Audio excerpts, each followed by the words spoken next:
Hi everyone, it's me again, Kuya Daniel. And sa totoo lang, no,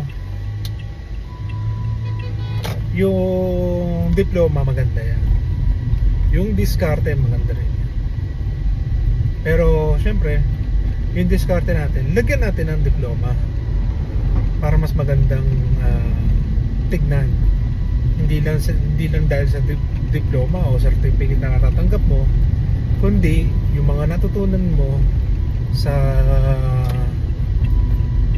eskwelahang yon o sa university na yan, may i-apply mo sa current na ginagawa mo. Gayun din sa pagiging graduate, sa pagkakaroon na diploma.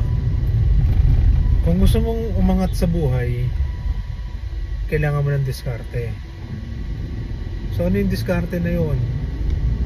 Sa US, kailangan mo ng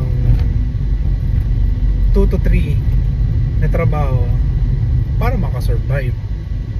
Ngayon sa Pilipinas, hindi pwedeng isa lang ang source of income mo, kasi pag nabasag yung isang buong train na yan, walang matitira, wala ka pang huhugutan. Ibig sabihin, yung source of income mo, yun lang.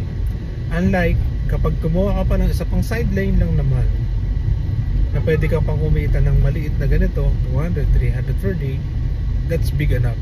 For example, may trabaho ka, ang sarap mo gumawa ng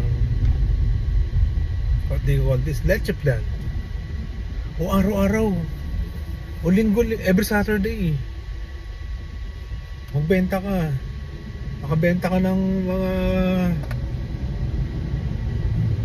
20 to 30 pieces o 30 pieces na natin, 50 yung tubo mo, that's 1.5, and that is 6,000 per month, di ba?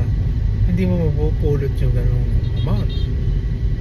So kailangan pagsamahin mo yung dalawa, diskarte at diploma. Hindi pwedeng madiskarte naman akong tao kayang-kaya ko na to. So papakaros kasi ako. So dapat pagsamahin yung dalawa. Huwag nyo yung pagyayabang na kayo